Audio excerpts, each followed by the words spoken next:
Sunugal 24.net. L'information à sa juste valeur, c'est ici même, Sunugal 24.net. De mon père, de mon faux père, monsieur Mahamadou Mbodj, voilà, deuxième coordinateur général du Forum civil.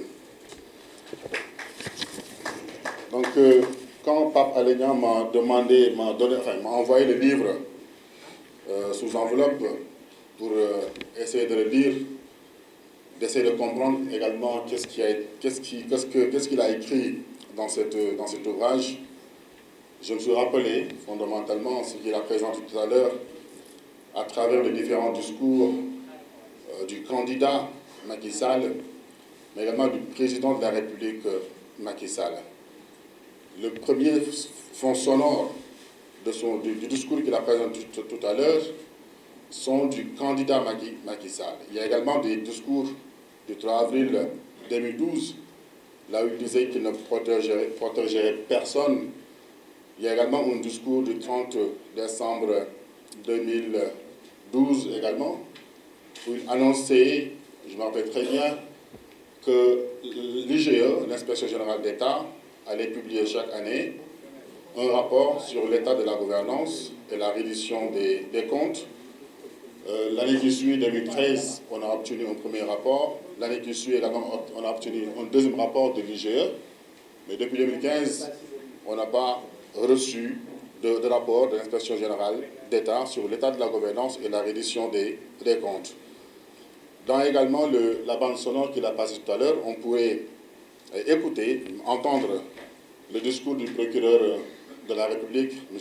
Serigne Bassirou Gueye, qu'il avait prononcé lors du conférence de presse le 3 mars 2017, où il disait fondamentalement que le rapport de la FNAC peut être considéré comme étant un mauvais gruyère, où il y avait beaucoup de trous, plus de trous que de fromage.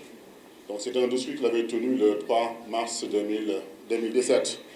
Nous avons également entendu la réponse qui lui a été apportée par Mme Seynabou Ndiaye Diakhaté indirectement lors de la cérémonie de présentation de la stratégie nationale de lutte contre la corruption.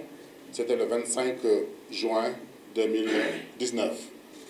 Et le dernier élément également de la bande sonore, j'ai écouté comme ça parce qu'on suit toutes les questions de gouvernance qui intéressent, que prononce le président de la République.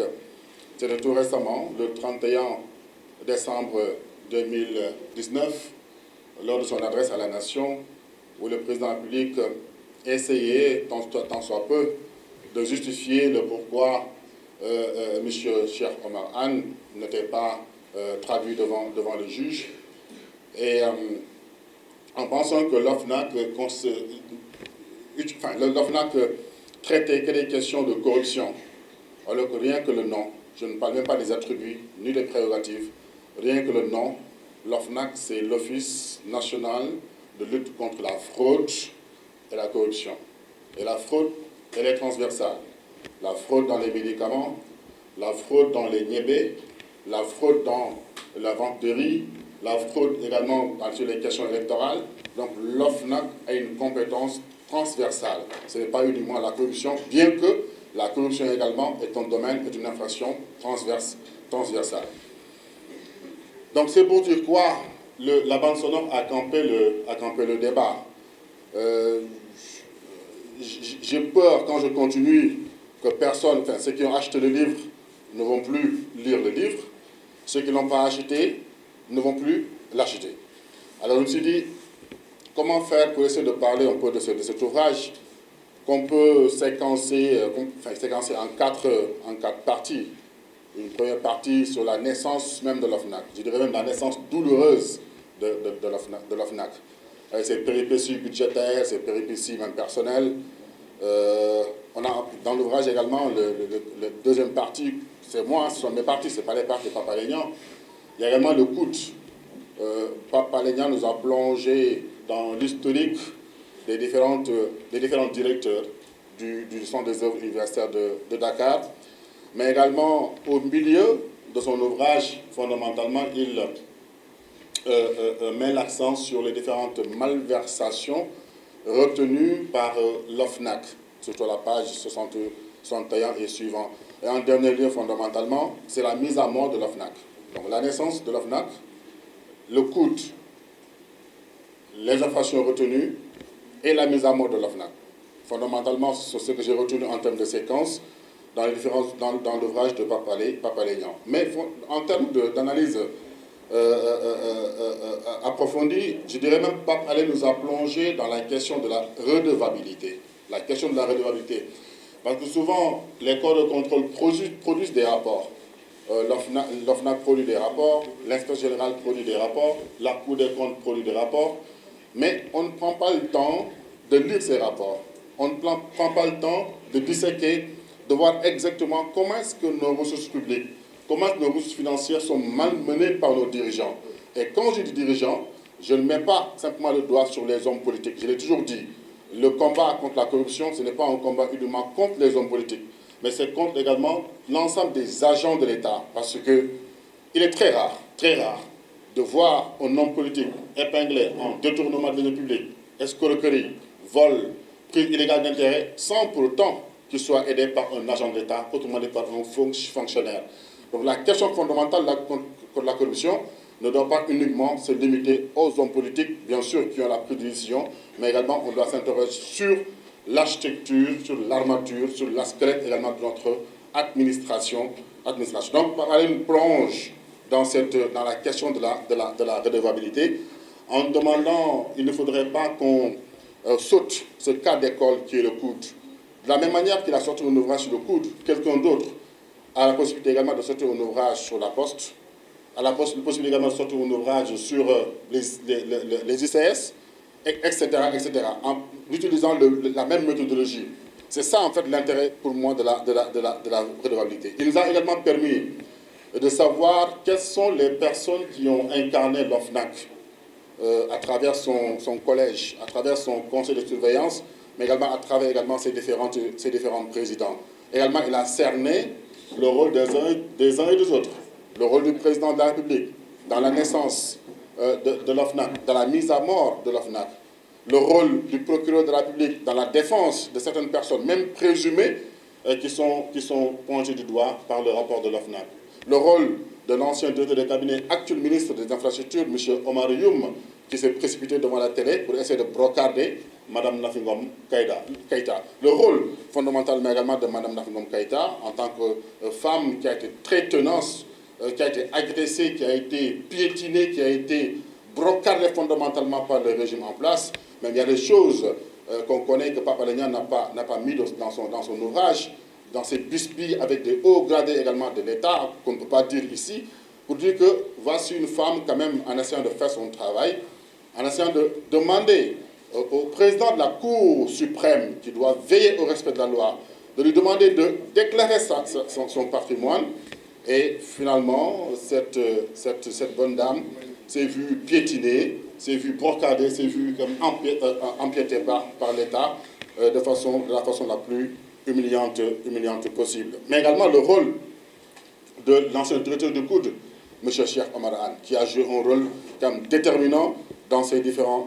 Et d'ailleurs, même j'ai entendu dire qu'il veut porter plainte contre Pape Alé Niang, mais il m'a porté plainte contre Mme Nafi Ngom Keïta. En tout cas, pour la deuxième personne, Mme Nafi Ngom Keïta, il faudra qu'il revisite un peu les textes de la loi 2011 qui réglemente l'inspection générale d'État pour voir les possibilités par quelle voie il pourra passer également pour porter plainte contre Mme Keïta. Et même dans l'ouvrage, vous verrez, Pape Alé Niang l'a dit, en reprenant les propos de M. Cheikh Omar Anne, c'est comme s'il tentait de dire que Mme Nafi Ngom Keïta le faisait chanter. Il y a des passages dans son ouvrage que vous allez voir. Autrement dit, si c'était moi, c'est Mme Nafi Ngom Keïta qui pourrait se retourner contre M.